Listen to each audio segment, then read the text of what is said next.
Hello and what is up, YouTube? It's your beardless balding buddy here, G3 Iron, and I have, over the last couple of days, been talking up on different spots the whole Vengeance Cascade interaction and Molten Strike, and there have been a lot of people talking it up, not just myself, so please don't hear me trying to take credit for any of this. But Vengeance Cascade works with our buddy Molten Strike. Now, the way how Vengeance Cascade works is attack projectiles return to you, and returning projectiles pierce all your targets, and you also get increased projectile speed. Now, I was a slow boy to start the league. I've got 2 characters already because I wasn't sure which one that I would want to push further. I wasn't sure which archetype I would want to work on more. And so this character is only level 71. I died a whole bunch. I leveled up with Poisonous Concoction, which, by the way, Poisonous Concoction is just fine, for those of you who are wondering. But you can see right here, just with a quick demonstration, just of the mechanics. Molten Strike hits a target, right? And then returns back to that target. This is really big for Molten Strike, because for those of you who have never played Molten Strike, for those of you who have played Molten Strike, by the way, I'm assuming you've already seen this mechanical demonstration by lots of different folks. But the point is, Molten Strike, a lot of the time you lose out on damage on Molten Strike, and the reason why you lose out on the damage on Molten Strike is because not all of the balls will actually make contact with your target. Well, with Vengeance Cascade, all the balls on return do make contact with the target. So that's a massive, massive damage boost for Vengeance, okay? Now, my damage is atrocious because, what are my gems even? Level 17. Level 17. My defenses are atrocious because I'm only level 71. And I do not have anything that's optimized. I went out and I bought a lore weave. I'm not even going to kill this guy. See ya. Went out and bought a lore weave that's a 5-link because that's all I could afford. I've dropped 3 pure divines so far throughout the league. That's all I've dropped. And I've sunk about 2.5 divines into the build so far. And it's good. I'm going to say that just from my own perspective, it's good. And I'm a player who generally plays melee builds, or I'm sorry, generally plays minion builds. Generally don't play melee builds. I think my last big time melee build was probably Viper Strike. We did that as a meme a couple years ago. Really don't like melee all that much, unless it's like Cyclone and some sort of shenanigans with Cyclone related to, you know, cast while channeling, cast on crit stuff. That's not really a melee build. Anyway, so here's the thing. I don't play micro-intensive builds a lot of the time. I just want to sit back, relax, and generally let my minions do their thing. Molten Strike is similar to that in some regards, because when it's functioning at its peak, you can just like hit a couple times and then watch the damage go down. Right? Like, I'm actually overkilling all this, by the way. This is because I'm not used to the damage yet, right? I would actually only need to hit once. I'm standing here and spamming it, like trying to get the kills with actual hits, like an actual scrub. You don't need to do that. 1 hit, and that pack is gone, right? Now on rares, you probably actually want the overlapping poisonous hits. But even a magic pack, 1 hit, and it's gone, right? So this just shows you from a mechanical standpoint of how strong Poison Molten Strike can be. The damage numbers on the POBs don't look that fantastic when I've looked at them, just comparing it versus other skills. And so let's do that now. Let's talk about some POBs, and let's talk about some ways that you can play this. A couple of people have already come out with different ways to play this build on different ascendancies. I wanted to play as a Pathfinder, partially because people were saying silly things like Poisonous Concoction was dead this league, and it's not. It's still fantastic to level with. You just go with an extra life flask, and you're perfectly fine on your charges. You get some flash charges on the tree, blah, blah, blah. By the way, I don't even have my +1 multi-shot projectile at the moment. I don't have my strike skill, target an additional enemy at the moment. I don't have anything past level 15 is my highest support right now. And I'm using Chance to Poison, which is suboptimal, by the way. You're not going to want to use that. You're going to want to use something like Deadly Ailment. So we'll see that here in a second when we look at other people's builds. So I'm super suboptimal over here. But I've got it up and running, which means with additional passive points, as well as with additional currency, things are going to go very, very well. Now, there's a couple of hallmarks to this build. Let's talk about the hallmarks, then let's talk about some POBs. Everything's going to be linked down below, by the way, in the video description. So if you're going, Iron, I wanted to see a POB, please. Lots of POBs that we're going to talk about, and they'll all be down below. This is not a full-on build guide. This is just talking about the build archetype and some different options that you can do, because I frankly can't tell you this option is better than that option yet. I will be able to, at some point in the league, be able to give you a breakdown of different approaches to this archetype on different ascendancies and what are the bonuses and the minuses, the pluses and the subtractions. At the moment, the big thing that I'm seeing, just comparing versus the Assassin version versus a Pathfinder version, is one is going to be more damage, one is going to be tankier. That's a general broad truism. That's just because of the ascendancies in general. Both hang out here on the right-hand side of the tree. Both of them can be played a little bit differently with their gearing options. So that's painting with broad brushstrokes here. Somebody could still build a tankier version of an Assassin or a higher DPS version of a Pathfinder. It just depends on how a player wants to play it. So here's the important parts of the build, is grabbing, I don't even remember what it's called, pneumatic. You want to get a dagger who's implicit. I think it's PN, I think is the first two things that you want to type in as an implicit. Maybe not, or maybe that's just the name of the dagger. I don't remember. But what you want to type in on the trade site is all damage from hits with this weapon can poison. And then there's a whole bunch of things you can do with that. Since all of your hits are just coming from hits with that weapon, since we're a one-handed build, you can play this. I've seen some players playing this with like Wrath and Lightning rolled onto their daggers, because Lightning can roll really high numbers. And so that's cool. That means that you can roll a really high poison. So there's a lot. There's a lot that you can do with this, but this is the big portion of the build that's necessary, that a lot of players are messing around with. If this is going to be basically the only consistent thing. There's two things that are going to be consistent on every one of these Pathfinder builds that we're going to take a look at for Poison, Molten Strike. And these sorts of daggers with this specific implicit is going to be one of them. The next thing is, of course, what we've already talked about, which is Vengeance Cascade.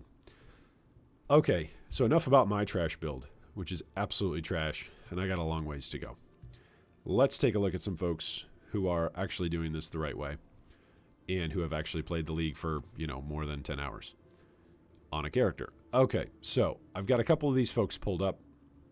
Currently, there's 2 players that are playing Hardcore Crucible and are using Molten Strike or Phantasmal Molten Strike, right? They're using either one. In Softcore, at the moment, on the ladder, there's 10 players, right? This is, here, I'll click it, refresh on the video. There you go, 10 players. So there's like 12 players across both that are playing Pathfinder with Molten Strike, right? As their 5 link. Now here's what's interesting. Tanu Ahi is used by about half these players. The glove slot seems to be something of a debate at the moment, as does the chest piece. In the glove slot, if you go the Tanu, then you get 10% chance to gain Onslaught for 4 seconds when Leech is removed by filling unreserved life, which, guess what? Pretty much everybody is using... Oh, you can't see this because of my balding head. Pretty much everybody's using Blood Rage, right? Apologies. But pretty much everybody's using Blood Rage. Where's Blood Rage on my character? That's how I should be showing this, right? Is it over here somewhere? Somewhere. So this degens you, but then you've also got Life Leech, and then you also potentially have life gain on hit. Maybe here.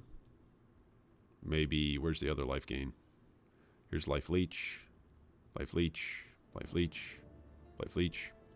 You've got options. You could even go with life gain on hit if you want to, just as a support gem. Which I've used that before in Hardcore, just to cheese stuff. Especially Delve. It's really good. Or used to be better in Delve, but it's still really good in Delve.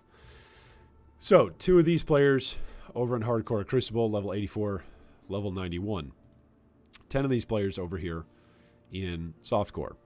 The other thing about Tanu, besides getting the Onslaught, is also you have 10% chance to gain Adrenaline for 2 seconds when Leech is removed by filling unreserved life, right?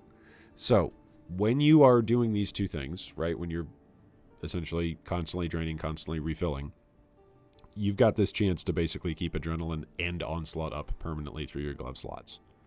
And that's a lot. Also, it doesn't hurt that the gloves give you some attack speed. That's always nice. And a little bit of attack damage leeches life. You're not going to be leeching tons, but your mitigation should be good enough that you're pretty much always refilling your life. Okay, so let's take a look at some of these. So here's one from Hardcore, Crucible. Here's the top leveled player over here. Level 91 is where they're at. We see the Hallmark Dagger. All hits, all damage from hits with this weapon can poison. We see that he's got crafted on here lightning damage. Because remember, just because it's lightning doesn't mean it can't poison. Normally it wouldn't be able to poison, but because of this particular dagger's implicit, it can. It's also got a bunch of flat fire damage onto it. Then it's got increased damage with poison, chance to poison, as well as good amount of attack speed. 1.77. I think my dagger's actually faster than this. I think I'm like I'm 1.77 as well. I thought I was 1.78. My apologies. I was about to brag for a second. But it's not brag worthy. This dagger is just straight up better. It's got way more damage than what mine does. But in addition to the two hallmarks, the dagger and the Vengeance Cascade, he's choosing to use Tenuahi. And then for the rest of the build, you've got some pretty generic rares. Some pretty good looking rares, but some pretty generic rares. Now, on his chest piece, he's got the implicit Grace has 23% increased aura effect and 17% increased global physical damage. So that's nice as an implicit. And then a lot of these builds are converting the damage taken. You're going to see that with some Transcendence builds here in just a moment. So if players are playing with Transcendence and Lore Weave, that's a combo. If players aren't, then players are converting a lot of the damage that they're taking. Helmet enchants are already ridiculously expensive, economically speaking.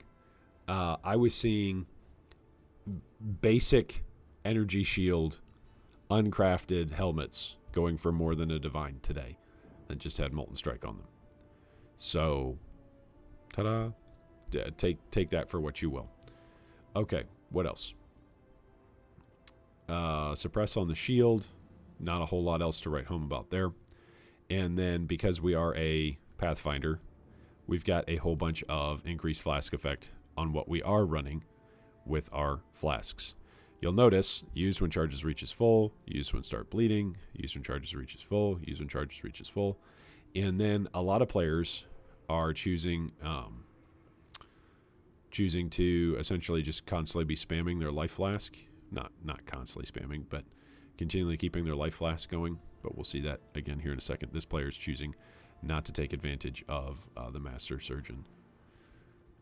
So that way the effects of the life flask linger, even if the life flask itself has already refilled. Okay, here's his skill gems. Phantasma, Molten Strike, Ancestral Call Support, Multi-Strike, Immolate, GMP, and Unbound Ailments. In terms of auras, Malevolence, Divine Blessing, Anomalous Temp Chains, Defiance Banner, Precision, Grace, Determination, All Molten Shell, Cast when damage taken. This stuff all looks very, very familiar to anybody that's played Path of Exile for more than 2 seconds. Plague Bearer is also good. Blood Rage, increased area of effect to help boost that Plague Bearer. Whirling Blades, faster attacks, Frostblink. Okay, so that's our hardcore player. Let's come over here. This is Jerome, who's playing in Softcore. Jerome has made a decision to go with Dendrobate in the chess piece. So this is some deviation, right? We see Tenuahi, we see Implicit Dagger, all damage with hits. We see Vengeance Cascade allocated on the Amulet. The Eternal Struggle is what he's using here. Damage penetrates 4% cold resistance, while a Pinnacle Atlas boss is in your presence, 32% increased effective non-curse auras from your skills. And then kill enemies that have 15% or lower life on hit if the Searing Exarch is dominant. Also 10% increased global defenses. All right, Dendrobate gives you Socketed Gems are supported by level 10. Chance to poison, which is nice. It gives you an increased chance to actually poison while you're attacking. So that's very nice, very helpful. Also, 100% increased damage with poison if you have at least 300 dexterity. Then 20% increased poison duration if you have at least 150 intelligence. And poison duration is a big damage boost. It means you've got more damage that's ticking for longer periods of time on your target. Taste of Hate, more damage conversion for defensive purposes. Dying Sun, more additional projectiles. Helmet with the Molten Strike enchant. Then things get interesting from there.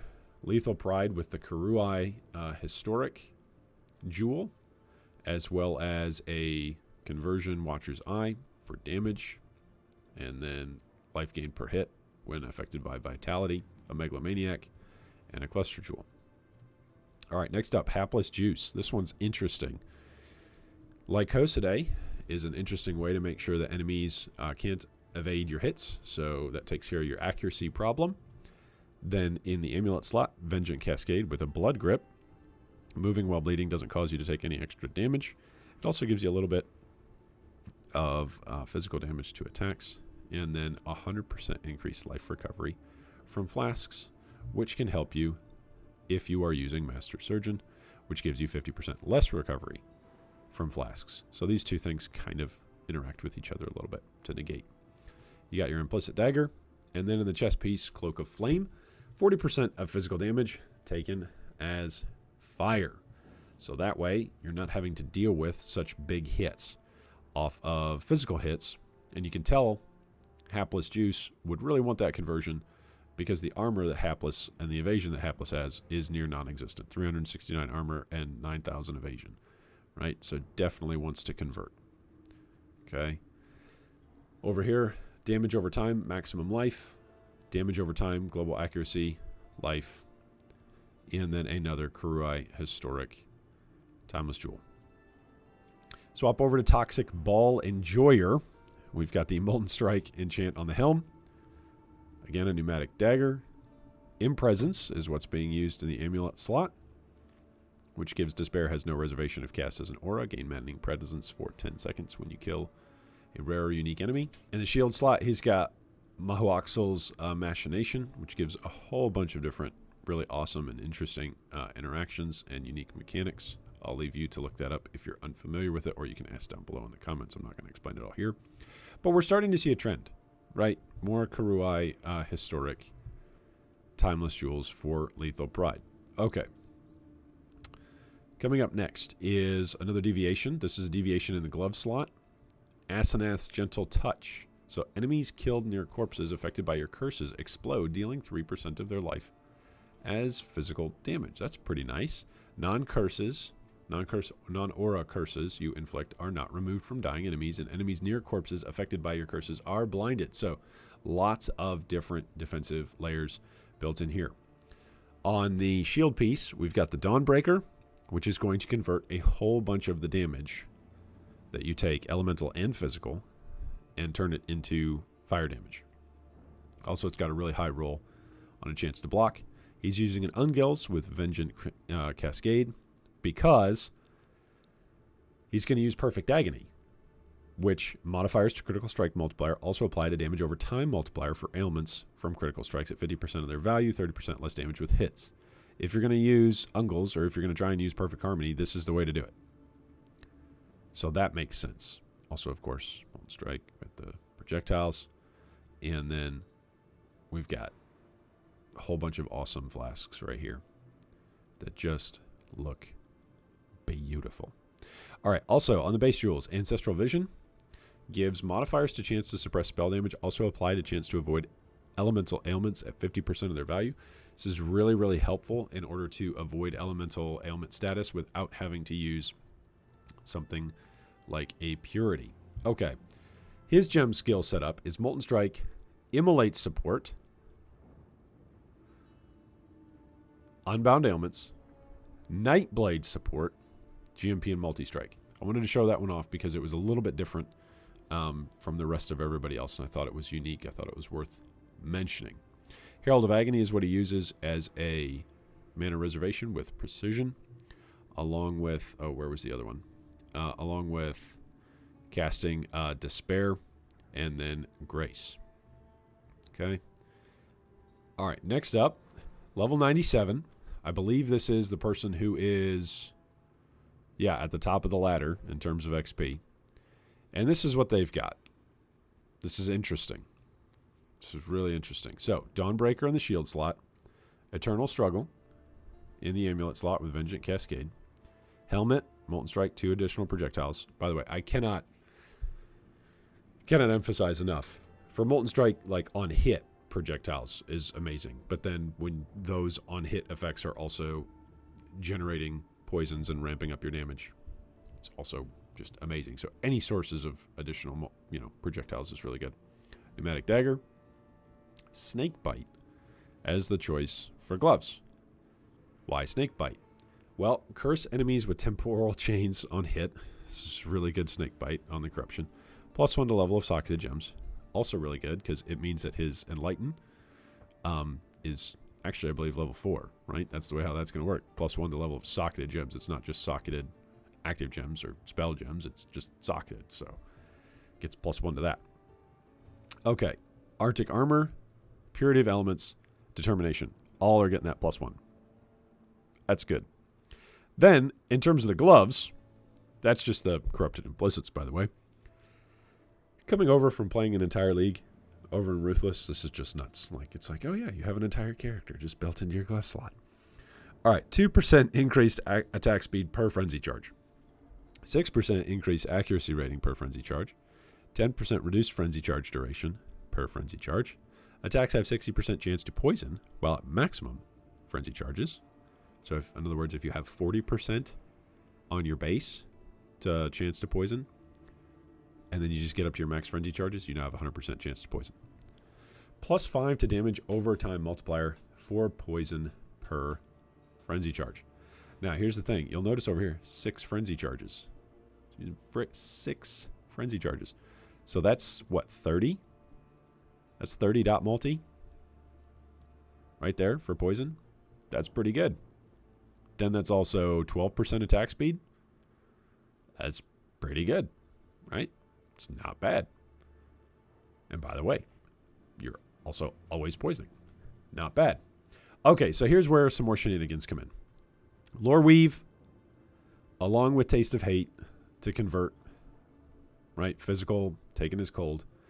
And then using this, you have to be specific about this, using a Militant Faith Timeless Jewel converted by High Templar Maxarius. If you get the wrong Templar guy, then it screws up a lot of things. But Maxarius unlocks for you, since I've got one here, I can show you. Ta-da! Unlocks Transcendence. Armor applies to fire, cold, and lightning damage taken from hits instead of physical damage. -15 to all maximum elemental resistances. Oh no, Iron, how do I deal with the -15 to all maximum? Because you don't, because your maximum elemental resistances are whatever your Lore Weave says it is. So that's really nice. So all of the downside of this jewel and all of the downside of taking Transcendence, or at least most of the downside of taking Transcendence, is just gone. The thing that I got on mine, which I think was really good, was 4% increased area damage per 10 devotion, and then 3% increased defenses from equipped shield per 10 devotion. I think that's really good because I'm a miscellaneous. I got what, like 135 devotion, and I'll get some more in here as well. But that's what, 13 times 3 is what, 39% increased defenses from my shield, and I don't even know, more than that, right? So 52% increased area damage. It's not a ton. It's not like game breaking, but I think that's pretty good. I think it's something to get that, because your Molten Strike skill gem actually does have the AoE tag on it. So area damage does increase your damage, which is kind of nice. It's not that big a deal, but it's kind of nice. It's kind of nice. The more things that can synergize with each other. Watcher's Eye. Once again, we see that common theme. Physical damage from hits taken as lightning damage while affected by Purity of Elements, and then cannot be blinded while affected by Precision. That's a big deal, because Precision is super duper easy to fit in. He's got it at level 9. Super duper easy. And then Purity of Elements to deal with ailments, as well as Determination to give a boatload of armor. See up here, 28,000 armor, 0 evasion rating. Because you come over here and you grab Iron Reflexes, right? So that way all of your evasion, whatever pathetic amount of evasion that you've got, is grabbing it. Okay. Last thing to show you here is just to take a look at the heat map. If you're asking, hey Iron, which one of these is better? Which one of these ways to play is better? As I said at the beginning of today's discussion, I don't know yet. I don't know. I'm not sure yet if a Tempered by War setup is better than Transcendence. I'm not sure if just avoiding both of those routes is better defensively at the moment. Like, all of these things, at least as I'm concerned, discussing them, are talking about these things on a budget. Because as I said, I've only found 3 Divines, and that's, at the moment, what I've built into, is about 2.5 Divines worth of the build so far. I'm only at level 71. I just wasted like 26 minutes talking to you guys about this rather than farming more Divines. So I should go farm some more Divines, get some more Atlas completions, and then keep leveling this thing up.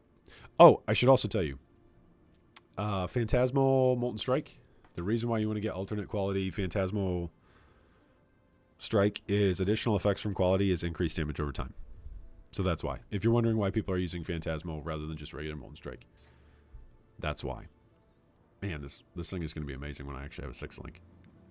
Yeah, it's going to be good. There's things that you can do with this. I've seen some players messing around with... Who was it who was messing around with Self-Chill?